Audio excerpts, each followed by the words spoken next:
Hello friends, நம்ம இன்னைக்கு என்ன சமையல் வீடியோ பார்க்க போறோம்னா, இன்னைக்கு ஒரு ஸ்நாக்ஸ் ரெசிபி தான் பார்க்க போறோம்.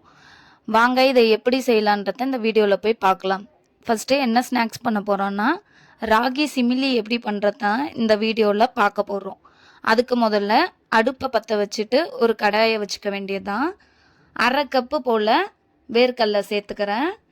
உங்ககிட்ட வறுத்த வேர்க்கடலை இருந்தாலும் நீங்கள் சேர்த்துக்கலாம். என்கிட்ட வறுத்த வேர்க்கடலை இல்லை, அதனால் நான் இந்த வேர்க்கடலையை சேர்த்துக்கிறேன். இப்போ பாருங்கள், நல்லா வறுத்து எடுத்துக்கிட்டேன். இது போல்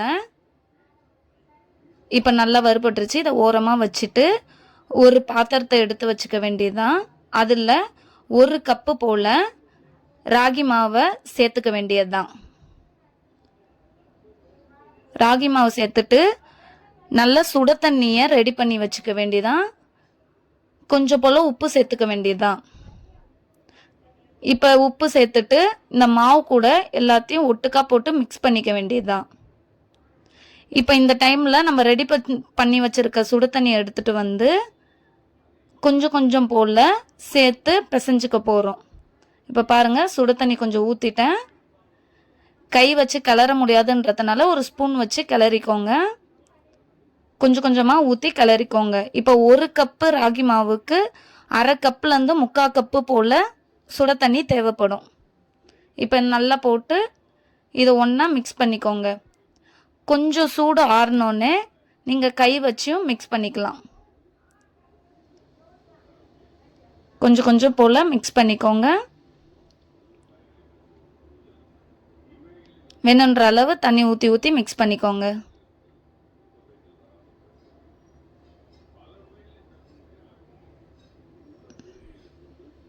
இப்போ பாருங்கள், நல்லா கை வச்சு பிசைய ஆரம்பிச்சாச்சு. கொஞ்சம் சூடு குறைஞ்சிருச்சு.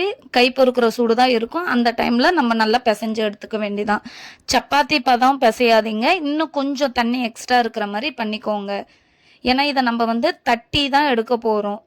தோசைக்கல்ல போட்டு தட்டி சப்பாத்தி சுடுற மாதிரி தான் சுட்டு எடுக்க போகிறோம். நல்லா அதனால் மாவை கொஞ்சம் போல் பிசைஞ்சு எடுத்துக்கோங்க.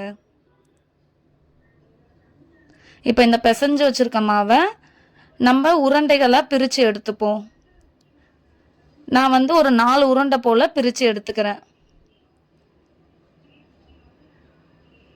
இப்போ இந்த மாவை அடை தட்டி எடுத்துக்கலாம்.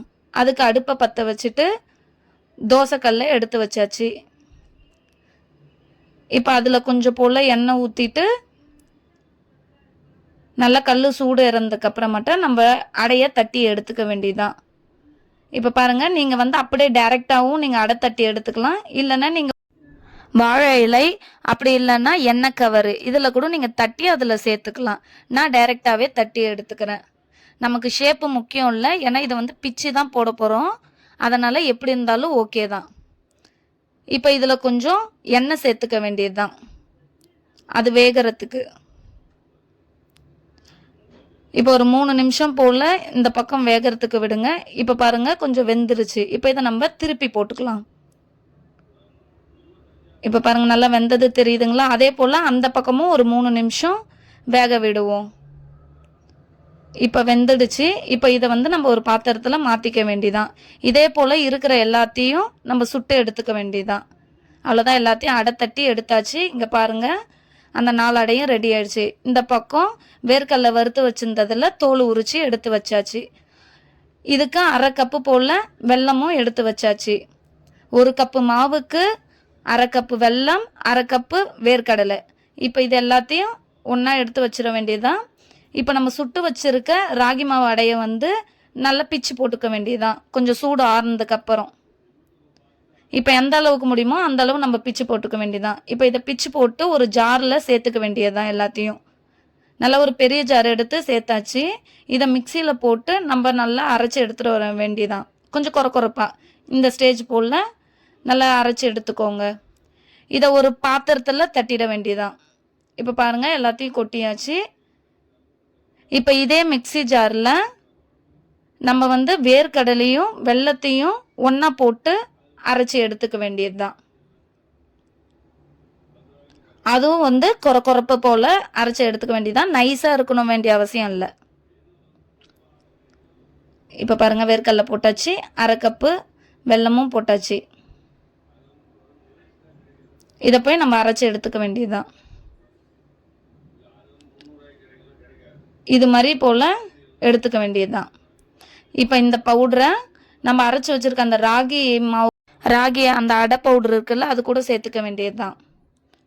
இப்போ இது எல்லாத்தையும் சேர்த்தாச்சு. இதை ஒட்டுக்கா நல்லா மிக்ஸ் பண்ணி எடுத்துக்க வேண்டியதான். நல்லா பிசைங்க. இதுக்கு எண்ணெய் நெய் எதுவும் தேவையில்லை. ஏன்னா இதிலே நம்ம வேர்க்கடல வெல்லம்லாம் போட்டிருக்கிறதுனால அந்த ஸ்ட்ரக்சர் நமக்கு ஈஸியாக கிடச்சிரும். எல்லாத்தையும் ஒட்டுக்கா போட்டு மிக்ஸ் பண்ணிட்டு நம்ம பால்ஸ் பிடிச்சிக்க வேண்டியது தான். நம்ம கைக்கு தகுந்தது போல் எடுத்துக்கிட்டு நல்லா அழுத்தி பிடிச்சோன்னா இது மாதிரி ரவுண்ட் ஷேப் வந்துக்கும் நமக்கு. இதே மாதிரி இருக்கிற எல்லா மாவையும் இதே மாதிரி ரவுண்ட் எடுத்து வச்சுக்க வேண்டியதான். இப்போ பாருங்கள், எல்லாத்தையும் இதே மாதிரி உருண்டை பண்ணி வச்சிட வேண்டியதுதான். இப்போ பாருங்கள், எல்லாத்தையும் உருண்டை பிடிச்சாச்சு. எவ்வளோ சூப்பராக இருக்குன்னு பாருங்கள். வீட்டிலே 3 பொருளை வச்சு இதை நம்ம ரெடி பண்ணிடலாம். கிட்ஸுக்கு ஸ்நாக்ஸாகவும் கொடுக்கலாம், இல்லை ஸ்நாக்ஸாக ஸ்கூலுக்கும் நம்ம கொடுத்து விடலாம். இது ஒரு ஈஸியான ரெசிபி. இதையெல்லாம் சேவ் பண்ணி வச்சுக்கிட்டு ட்ரை பண்ணி பாருங்கள். ட்ரை பண்ணிவிட்டு டேஸ்ட் எப்படி இருக்குன்னு சொல்லுங்கள். இதோட டேஸ்ட்டு சூப்பராக இருக்கும். ஒரு தடவையாச்சும் செஞ்சு சாப்பிட்டு பார்த்துட்டு கமெண்ட் பண்ணுங்கள். இது நல்ல ஹெல்த்தியான ஃபுட்டு. இதில் ப்ரோட்டீனும் இருக்குது, எல்லாமே இருக்குது. பிடிச்சிருந்தா லைக் பண்ணுங்கள், ஷேர் பண்ணுங்கள், சப்ஸ்கிரைப் பண்ணுங்கள். பாய்.